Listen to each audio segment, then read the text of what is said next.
On the cold evening of January 30th, 2026, Buckingham Palace dropped a bombshell that stunned the royal world. After decades of silence about secret royal properties, the palace finally spoke, and what they revealed left Britain speechless. Lady Louise Windsor, the quiet 22-year-old granddaughter of Queen Elizabeth II, had officially inherited a hidden Scottish estate that few even knew existed.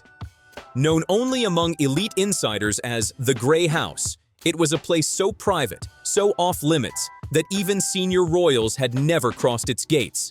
But weeks before this announcement, Queen Camilla and the Parker Bowles family were secretly fighting to claim it for themselves, hiring surveyors, lawyers, and strategists. Yet they lost everything, and the quietest royal suddenly became the keeper of Queen Elizabeth's most guarded secret. So, what exactly is the Grey House? For more than 70 years, it existed in total secrecy. No photographs, no public record, no mention in royal registries. Palace staff called it by a code name, Site Fee. Even most royals had never heard of it. Sitting on 200 acres of rugged highland terrain near the Cairngorms, the estate was remote, windswept, and deliberately invisible. This wasn't a residence. It was the Queen's sanctuary. The property was purchased in 1952, months after Elizabeth took the throne. The deed listed no royal title, only a holding company tied to the Queen Mother's estate. The message was clear. It was meant to stay hidden. Former palace staff revealed the Queen would vanish there for days at a time, handling state papers in solitude with no press or protocol. Just Elizabeth the woman, not Elizabeth the Queen. Prince Philip hated the place, calling it too cold. Princess Anne hunted nearby but rarely stayed. Princess Margaret visited once and never returned. King Charles? Not once in his life. That absence mattered later. When Camilla tried to claim the estate, Charles couldn't defend what he'd never known. Inside the Grey House, though, lay its real power. Archives, letters, negatives, and tapes never catalogued by royal archivists. Hidden among them were the Queen's personal diaries, secret correspondence with Eisenhower, Mandela, and the Shah of Iran, and the most mysterious of all, recorded messages for her grandchildren, to be played only at milestones in their lives. A fortress of memories, sealed away for decades, now belonged entirely to Lady Louise Windsor, the one royal no one expected to rise. A palace librarian once described the Queen's secret collection this way: "There's no scandal in there, just unfiltered memory." That's exactly what made it powerful. Under the Crown Archives Act, monarchs can seal personal materials through a private deed, placing them beyond reach. Not parliaments, not the crowns, not even their successors. These items belong entirely to their chosen heir, and in this case, that heir is Lady Louise Windsor. So, when Buckingham Palace announced Louise's inheritance, it wasn't just property. It was Queen Elizabeth's unfiltered voice, her private thoughts, her real legacy. At just 22, Louise became the sole guardian of the Queen's most personal archives, holding what no museum or monarch could ever reclaim. But how did such a quiet royal end up chosen for this impossible role? The answer lies in a relationship few noticed.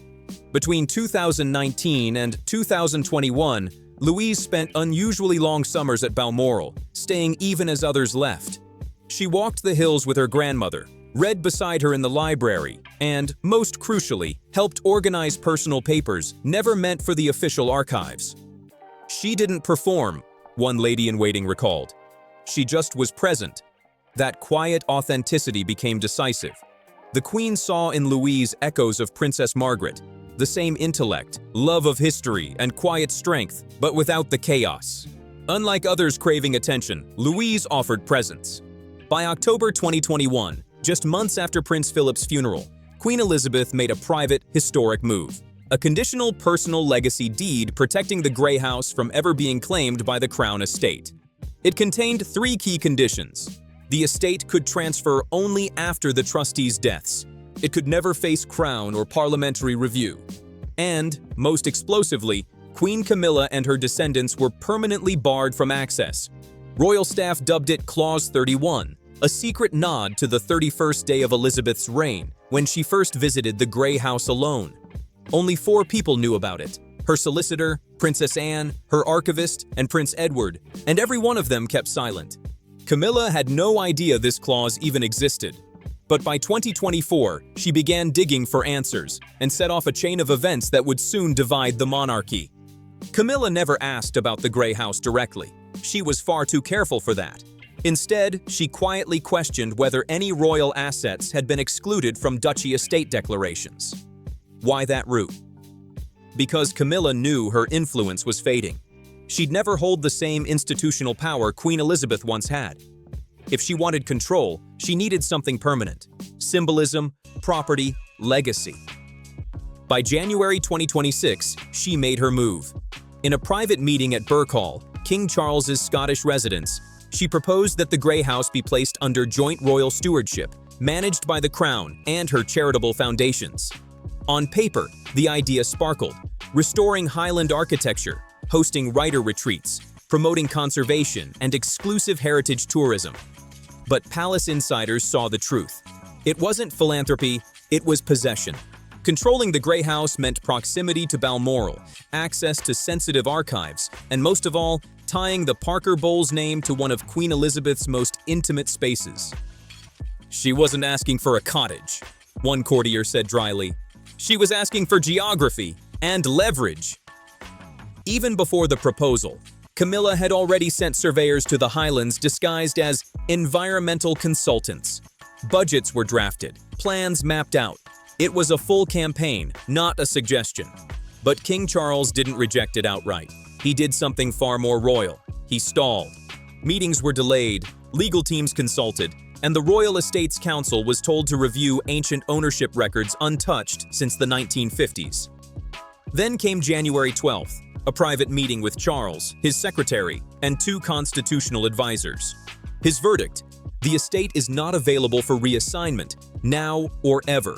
Calm, polite, final. But the subtext spoke volumes. He never mentioned his mother's deed, never said Lady Louise's name, only referred to a pre-existing private settlement beyond Crown review. Sources say Camilla left appearing calm, but inside, she knew the truth was about to surface. 3 days later, Buckingham Palace confirmed what her team had feared. The Grey House had been left outright to Lady Louise Windsor, not to Prince Edward, not to a shared trust, to Louise alone. The Queen's private will, sealed in October 2021, named her granddaughter as the sole unrestricted owner: land, archives, staff contracts, and the right to refuse public access. A line in the will read, "This house is to remain a refuge, not a monument." It was classic Elizabeth: strategic, protective, unbothered by sentiment. For the Parker Bowles family, the news hit like an earthquake. Tom Parker Bowles had already begun pitching Highland culinary projects near the estate. Overnight, it all vanished. The late Queen's will had closed the door forever and handed her most secret inheritance to the quiet granddaughter no one had seen coming. Everything collapsed in an instant. All those plans, all that quiet maneuvering, gone. Inside royal circles, shock turned to disbelief, then anger. One family associate put it bluntly: the Queen drew a final line, and they were on the wrong side of it. Phones lit up across London and Gloucestershire. Lawyers were called, then dismissed after realizing the will was ironclad. At the center stood Queen Camilla, trying to reconcile years of service with a legacy she could never touch.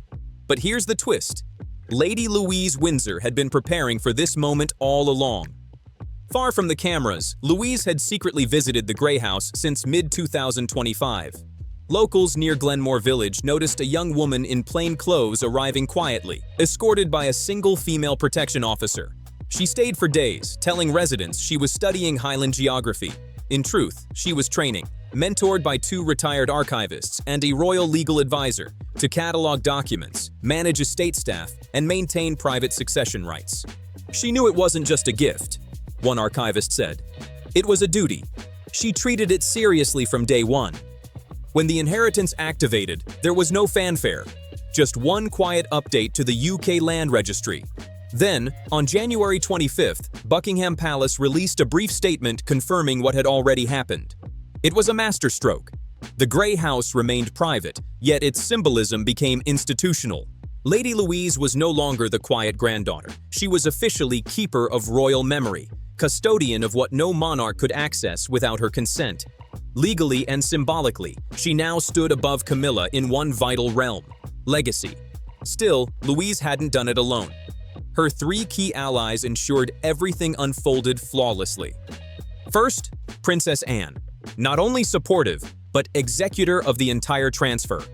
She kept the Grey House staff under private payroll via the Royal Heritage Trust, personally delivered the sealed key to Louise during a private Scottish retreat, and when Camilla tried to contest the deed through the Privy Purse office, Anne shut it down with one legendary line: "You do not challenge the last wish of the sovereign." With that, the battle ended. The Queen's word stood untouched, and Louise's stewardship was absolute. Inside the palace, the message was unmistakable.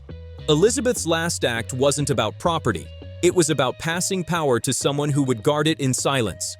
Louise had quietly become the unseen protector of her grandmother's truth. You honor it. That was Princess Anne's only instruction to Duchess Sophie, Louise's mother, and Sophie followed it with quiet precision. Instead of confronting Queen Camilla, she moved silently behind the scenes, blocking audits of Louise's finances, preventing media leaks about the estate's location, and ensuring her daughter received private intelligence briefings about surveillance attempts on the property. Yes, surveillance. Cyber experts hired by the Duke of Edinburgh's office confirmed attempts in late 2025 to drone scan the Grey House roofline and plant trail cameras along its tree line. None succeeded. Sophie had prepared for it. She knew exactly how desperate Camilla had become. Then came the unlikeliest ally, Prince Edward. In November 2025, right before the inheritance became public, Camilla called in a personal favor, asking Edward to delay the release for family unity. His reply was brutal in its simplicity. "My daughter will not be a placeholder for your ambitions. You had your turn." That ended the fight. The deed was filed, the will sealed, and for the first time since the Queen's death, Camilla had no power left. Then came the moment that changed everything. On a quiet January afternoon, Lady Louise Windsor walked alone into Greyfriars Church, a centuries-old chapel near the Grey House. No entourage, no security, just Louise. But one detail caught everyone's eye: a brooch on her lapel never seen before. The piece featured silver thistle intertwined with Tudor roses, centered by a small diamond heart. On its underside, 4 engraved words: "For service, not spectacle." It was part of Queen Elizabeth II's private motto, used only in letters to Princess Anne, Prince Philip, and Lady Sarah Chatto. It wasn't jewelry, it was a message. Louise wasn't avoiding royal life, she was answering it. After placing flowers on the altar, she addressed a small crowd, supposedly for a charity event, but what followed became the most shared royal clip of January 2026. "The house I inherited is not a trophy. I do not claim it because of my name, but because of what I've learned from those who came before me. Quiet, loyalty, private strength, and faith that protects, not performs. I will not allow its memory to be rewritten for convenience."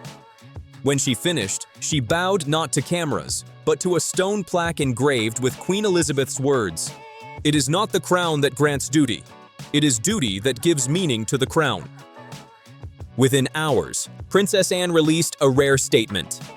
"Lady Louise speaks not as a future monarch, but as a guardian of what cannot be inherited, moral authority." The response was explosive. King Charles canceled his next 2 days of events, meeting privately with Edward at Balmoral, while Camilla was photographed entering Clarence House alone, visibly shaken. She thought the family had closed ranks, one insider said, but instead, they closed around Louise. Tabloids went wild. Windsor's silent flame ignites a new era. Camilla outplayed by the youngest of the old guard. Then Princess Catherine broke her silence. On Instagram, she posted a handwritten note. "Legacy is not what we receive, it's what we choose to preserve." Hashtags #GRHouse and #WindsorDuty followed, gaining 2 million likes in 20 minutes. Inside St. James's Palace, the Royal Continuity Office convened an emergency meeting. Louise's influence was becoming a shadow narrative, beyond Camilla's control and even outshining Prince William's formal role. But William wasn't threatened. He reportedly told Catherine, "She's doing what we were raised to do." And in that moment, Lady Louise Windsor became something new, the moral compass of modern royalty. She's just doing it better than some of us ever could. That was the whisper echoing through palace halls after Lady Louise's speech shook the monarchy. Within 72 hours, Queen Camilla struck back, launching a new initiative titled The Crown's Compassion, A Life in Modern Royal Service. The announcement came just 30 minutes after confirmation of Louise and Princess Anne's archival project, The Quiet Years. The timing and the venue were no coincidence. Camilla chose St. George's Hall, one of Queen Elizabeth II's most sacred spaces, to make it her stage. "The public must remember that loyalty isn't silence," she reportedly told aides. "I have served with or without approval." But the response was icy. Princess Anne brushed off questions with a smile. Some stories write themselves. And the biggest shock came from King Charles. Instead of attending his wife's launch, he postponed his appearance, citing a health review. Only minor royals attended. To insiders, it was unmistakable, a demotion in real time. When the exhibition opened, the public barely reacted. Critics called it shallow, self-promotional, filled with photos of Camilla beside the king and captions praising her modern service. One biographer wrote bluntly, "It's less a tribute to duty and more a scrapbook of a contested reign." Online, the backlash was fierce. Hashtag Grey House over glamour trended within hours. Then Princess Catherine posted an Instagram story of Louise, Anne, and staff sorting archives, captioned, "Work, not display. Duty, not decoration." Over 3 million interactions flooded in within a day. Days later came the breaking point. On January 26th, Camilla confronted Princess Anne in the Long Gallery at Windsor Castle. Witnesses described it as a glass chandelier moment. Trembling, Camilla accused Anne of manipulating a child into taking her spotlight. Anne didn't flinch. Her reply was icy. "If the spotlight finds her, Camilla, it's because the public sees what you're trying to hide." When Camilla snapped that Louise was never meant to be a working royal, Anne's retort stunned the room. "Neither were you. And yet, here we are." The silence that followed was funeral grade. Camilla walked out and didn't return. Days later, her exhibition was quietly shut down, officially citing space reallocation. No statement, no apology, just gone. Then came a stunning replacement. The royal website unveiled a new banner. The Quiet Years, a reflection on unseen service. Opening spring 2026. Curated by Lady Louise Windsor and HRH Princess Anne. Beneath it, a quote from Queen Elizabeth II. "What is remembered with dignity endures longer than what is displayed for applause." It was a total reversal. The monarchy itself had absorbed Louise's message and erased Camilla's attempt to rewrite it. By February 2026, newspapers hailed Lady Louise as the Queen's true heir in spirit. She'd become the quiet heartbeat of the crown, proving that the loudest power in royalty can come from silence. University campuses across the UK were suddenly vying for Lady Louise Windsor. Oxford, Cambridge, and even Harvard invited her to speak on duty and legacy. Then came the shock. On February 5th, a BBC poll revealed 71% of Britons believed Louise deserved a royal title if she took on public duties. In Scotland, support hit 84%. By February 7th, Buckingham Palace confirmed it. King Charles III had offered full elevation to Her Royal Highness Princess Louise, with duties in youth education, cultural heritage, and leadership. But there were strings. She'd need to live part-time in London, undergo security vetting, accept official protection, and give up private work, including her beloved equestrian coaching. Inside the palace, reactions split. Princess Anne was supportive but cautious. She can serve, but she must not lose herself. Duchess Sophie was emotional. "It's not the title that worries me, it's the weight that comes with it." Then came the attack. On February 8th, Meghan Markle appeared on a US talk show saying, "When people are elevated based on silence rather than service, we must ask what values are being rewarded." She never named Louise, but social media exploded. Hashtag Silence Princess trended globally, pushed by Archewell-affiliated accounts. Anonymous insiders accuse Louise of being groomed to erase outspoken royals.